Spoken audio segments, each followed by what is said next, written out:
बिस्मिल्लाहिर्रहमानिर्रहीम। आज हमने क्वेश्चन नंबर 11 करने कंसाइनमेंट अकाउंट। आपके पास नॉर्मल लॉस वाला क्वेश्चन है। कल हमने एक टॉपिक किया था लॉस ऑन कंसाइनमेंट का। तो मैंने आपको बताया था कि दो तरह के लॉसेस होते हैं कंसाइनमेंट पे, एक नॉर्मल लॉस होते हैं और एक एबनॉर्मल लॉस होते हैं। नॉर्मल लॉस से मुराद आपका ऐसा लॉस होता है जो आपके लिए अनअवॉइडेबल होते हैं, जिससे आप अवॉइड नहीं कर सकते, जिससे आप किसी ज़रूरत बच नहीं सकते। और दूसरा लॉस था एबनॉर्मल लॉस। एबनॉर्मल लॉस से मुराद आपका ऐसा लॉस होता है जो अवॉइडेबल होता है विद हेल्प ऑफ प्रिकॉशंस। आप कुछ एहतियातें करके, कुछ प्रिकॉशंस करके उस लॉस से अवॉइड कर सकते हो। मसलन आप इंश्योरेंस करवा लें। तो नॉर्मल लॉस की आमतौर पे कोई ट्रीटमेंट कोई नहीं होती, कोई स्पेसिफिक एंट्री कोई नहीं है। जस्ट आपने अनसोल्ड स्टॉक की वैल्यू में से जो आपका लॉस हुआ, जितनी चीज़ें ज़ाया गई, उनको आपने क्या कर देना है, माइनस कर देना है, ख़त्म कर देना है। जबकि एबनॉर्मल लॉस के केसेस में आपके पास 3 कैटेगरीज थी, 3 केसेस आए थे, 3 पॉसिबिलिटीज़ थी कि अगर आपका लॉस मुकम्मल तौर पर रिकवर होता है, अगर आपका लॉस किसी हद तक रिकवर होता है, और अगर आपका लॉस सिरे से रिकवर ही नहीं होता। तो आपने क्या करना है, आपने उसकी बाकायदा एंट्रीज करनी है। ठीक हो गया। तीनों केसेस में जो भी आपका केस हुआ उसके मुताबिक आप एंट्री कर देंगे। लेकिन जो अमाउंट निकलेगी, अमाउंट आपके पास कैसे निकलेगी, आपने जिस तरह आप अनसोल्ड स्टॉक निकालते हो, इसी तरह आपने एबनॉर्मल लॉस की वैल्यू भी निकालनी होगी। फिर आपने कंपेयर कर लेना उस अमाउंट के साथ जो इंश्योरेंस कंपनी आपको दे रही है। अगर तो वो अमाउंट कम है तो कुछ लॉस आपको बर्दाश्त करना पड़ेगा, और अगर वो अमाउंट बिल्कुल भी नहीं दे रही तो सारे का सारा लॉस आपको खुद बर्दाश्त करना पड़ेगा। और एक सूरत ये भी बन सकती है कि आप जितनी अमाउंट का लॉस हुआ है, इंश्योरेंस कंपनी इतनी अमाउंट आपको पे करती है, तो उस सूरत में आपके ज़िम्मे कोई लॉस नहीं होगा। तो आज क्वेश्चन नंबर 11 नॉर्मल लॉस वाला क्वेश्चन है। क्वेश्चन एक दफ़ा रीडिंग करने लगा हूँ। Faraz and co of Karachi consign to Salim and co of Lahore 20,000 litres of kerosene oil at the cost price of 7 per litre.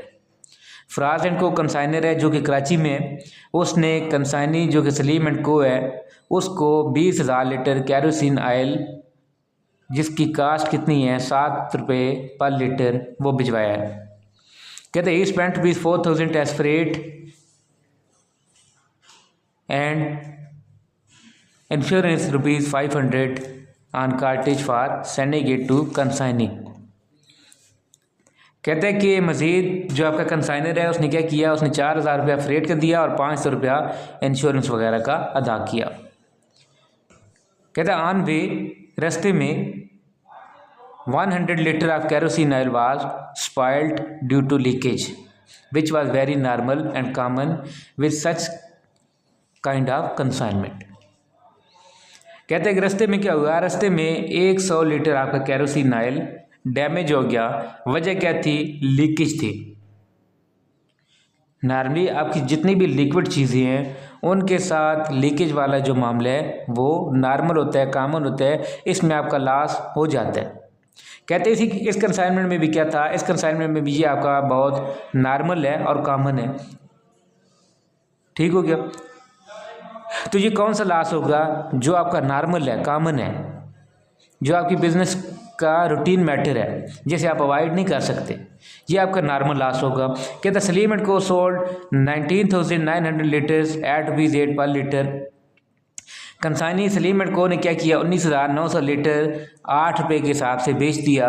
He spend 2,450 on advertising and other expenses. Consignee ने मज़ीद क्या किया, कंसाइनी ने 2,450 रुपये एक्सपेंसेस भी अदा किए। Salim and co is entitled to commission of 5% on sales. जो आपका कंसाइनी है सलीम एंड को, वो एंटाइटल है, हकदार है 5% कमीशन का। अब अगर आप देखते हो 20,000 लीटर आपने ऑयल भिजवाया, उसमें से 19,900 बिक गया, ठीक है, और 100 लीटर आपका स्पॉइल्ड हो गया, डैमेज हो गया, ज़ाया चला गया। तो 20,000 लीटर पूरे हो जाते हैं ना। इस क्वेश्चन में तो आपके पास अनसोल्ड स्टॉक नहीं है, लिहाजा अनसोल्ड स्टॉक की वैल्यू भी नहीं निकालनी होगी। सिंपल सा क्वेश्चन बनता है। क्लियर है जी। फर्स्ट एंट्री हमारे पास आएगी चीज़ें भिजवाने की। एंट्री आपके पास क्या बनेगी, consignment account debit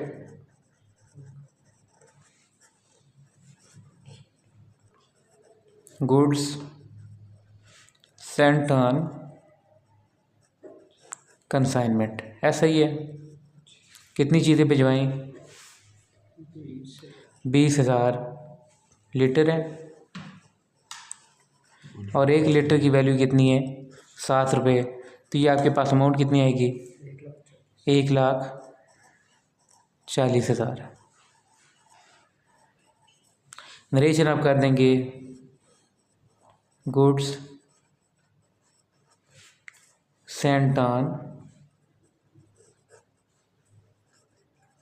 consignment.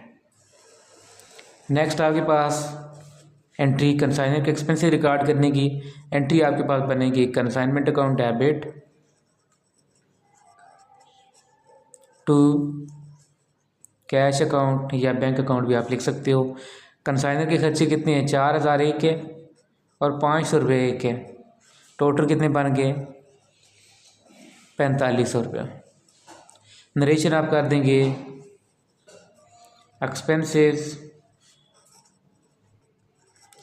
Paid on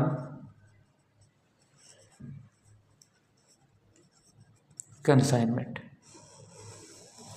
expenses paid on consignment. फिर इसके बाद थर्ड एंट्री आपके पास होती है एडवांस रिसीविंग की। इस क्वेश्चन में एडवांस रिसीविंग की उसने बात ही कोई नहीं की, एंट्री हम स्किप कर देंगे। चौथे नंबर वाली एंट्री जो सेल रिपोर्ट की होती है तीसरे नंबर पे आ जाएगी। एंट्री आपके पास बनेगी बी टू कंसाइनमेंट, बी से मुराद कंसाइनी। कंसाइनी इस क्वेश्चन में आपके पास कौन है, सलीम एंड को टू कंसाइनमेंट। सलीम से आपने सेल्स की रकम लेनी है, वो आपका डेटर बनेगा। तो डेटर हमेशा एसेट होते हैं, डेबिट साइड पे आएंगे। टोटल उसने कितनी चीज़ें बेची, 19,900 और एक की प्राइस वो कितनी चार्ज कर रहा है, 8 रुपये। तो ये आपके पास अमाउंट कितनी आती है, आपके पास अमाउंट आ जाती है 1,59,200।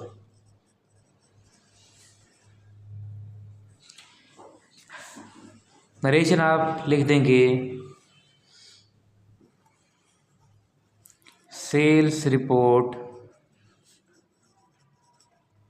रिसीव्ड या sales report recorded.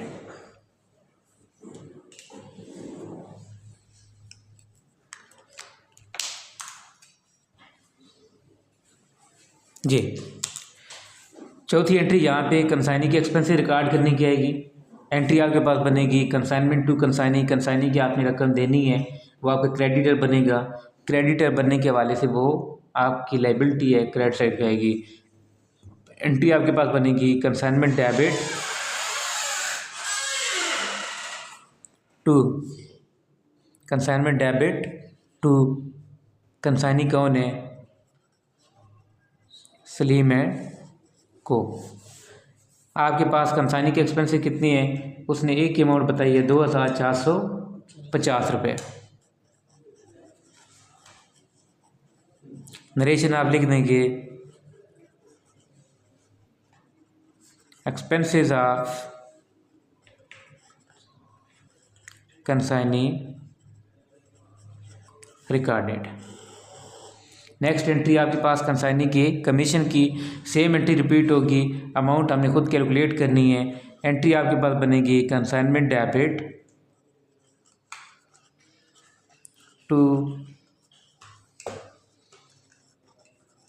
Salim and co. Commission की अमाउंट वो कितनी आपको बता रहा है, वो आपको कमीशन बता रहा है 5%।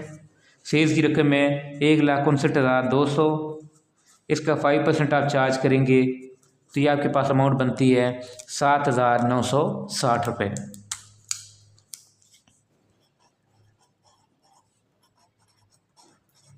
नरेशन आप लिख देंगे commission of consignee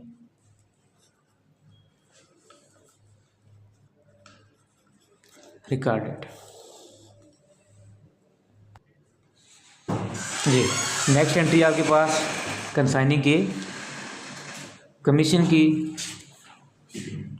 कमीशन आपने रिकॉर्ड कर लिया 7,960।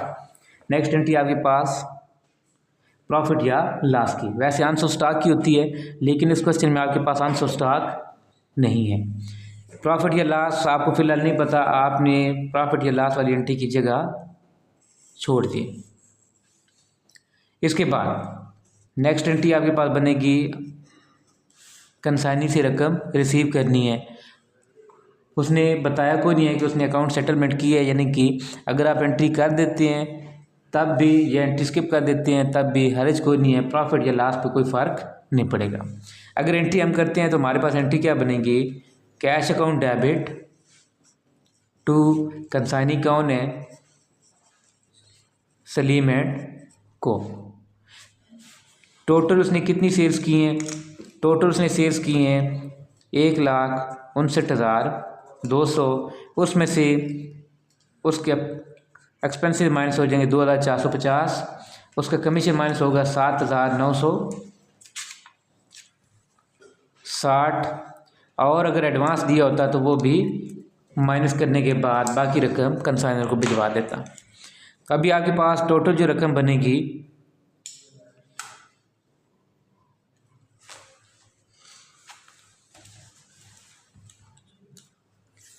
जी, तो ये आपके पास अमाउंट कितनी आती है, 1,48,790।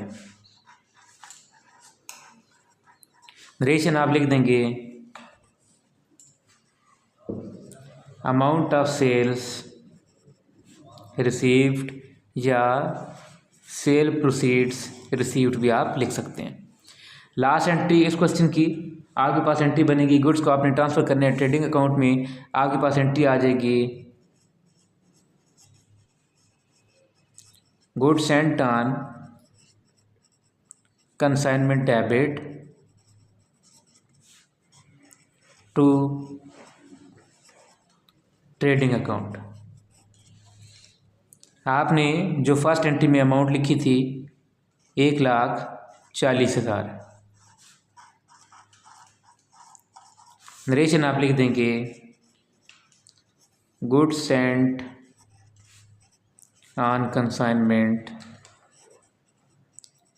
किधर आपने ट्रांसफ़र किए हैं, ट्रांसफ़र टू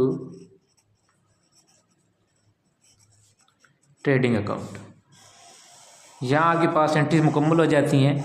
अब आपने कंसाइनमेंट का अकाउंट बनाना है ताकि आपको प्रॉफिट या लॉस मालूम हो सके। जी, आप कंसाइनमेंट का अकाउंट शुरू करते हैं।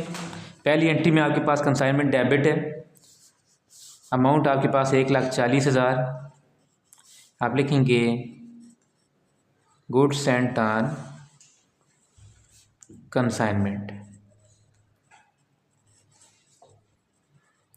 दूसरी एंट्री में अगेन आपके पास कंसाइनमेंट डेबिट है टू कैश, और अमाउंट आपके पास है 4,500। फिर तीसरी एंट्री में आपके पास कंसाइनमेंट क्रेडिट है, अमाउंट आपके पास 1,59,200, हवाला कंसाइनी आ जाएगा सलीम एंड को। फिर चौथी एंट्री में आपके पास कंसाइनमेंट डेबिट है टू कंसाइनी सलीम एंड को, और अमाउंट आपके पास कितनी है 2,450 रुपये कंसाइनी के एक्सपेंसेस की। पांचवी एंट्री में आपके पास कंसाइनमेंट अगेन डेबिट है 7,960 के साथ, और रेफरेंस कंसाइनी है, कंसाइनी की कमीशन की एंट्री थी। इसके बाद छठी एंट्री आपने प्रॉफिट या लॉस की छोड़ी हुई है, उसमें कंसाइनमेंट नहीं है। सातवीं एंट्री आपने अमाउंट रिसीव की है कंसाइनी से, कंसाइनमेंट उसमें भी नहीं है। और आखिरी एंट्री आपने गुड्स को ट्रांसफ़र किया है ट्रेडिंग अकाउंट में, तो उसमें गुड्स सेंट ऑन कंसाइनमेंट है, सिर्फ जो आपका लफ्ज़ कंसाइनमेंट है वो नहीं है, उसको हमने स्किप कर दिया। अब आपने टोटल करके देख लेने कौन सी साइड आपकी बड़ी है। जो साइड आपकी बड़ी होगी उसका टोटल आप दोनों तरफ लिखते हैं, और जो साइड कम होती है वो उस साइड पे आप प्रॉफिट एंड लॉस CD और दूसरी साइड पे प्रॉफिट एंड लॉस BD। अगर आप टोटल करते हो तो आपके पास टोटल बनते हैं, एक तरफ 1,59,200, ये रकम बड़ी है, दूसरी तरफ रकम बनती है 1,54,910। तो हमने बड़ी रकम दोनों तरफ लिखनी है, 1,59,200 दोनों तरफ लिख दिया। इसमें से डेबिट पे जितनी चीज़ें लिखी हैं वो माइनस की, तो हमारे पास profit and loss carry down कितना आ गया, 4,290 रुपये। अपोजिट साइड पे जाके यही चीज़ आपके पास बैलेंस BD बन जाएगा, profit and loss BD 4,290। Profit and loss BD आपकी क्रेडिट साइड पे है। मेन आपकी क्रेडिट साइड बड़ी थी, जब आपकी क्रेडिट साइड बड़ी होती है, ज़्यादा होती है, तो मतलब ये है कि आपकी इनकम या रिसीविंग ज़्यादा है, आपका प्रॉफिट है। तो एंट्री आपने बनानी है प्रॉफिट एंड लॉस की। Profit and loss credit side पे है तो आप एंट्री में भी प्रॉफिट एंड लॉस को क्रेडिट साइड पे लिखेंगे, एंट्री आपके पास बन जाएगी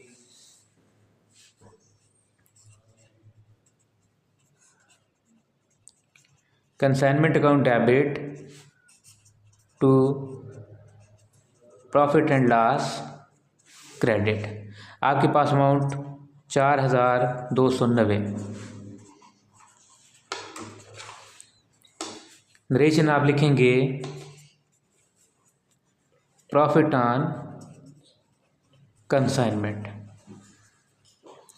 तो इसी के साथ consignment account question number 11 normal loss के साथ कंप्लीट हो गया। आपने एक दफ़ा वीडियो को गौर से सुन लेने। अगर आपको वीडियो अच्छी लगती है तो आप चैनल को सब्सक्राइब कर दें।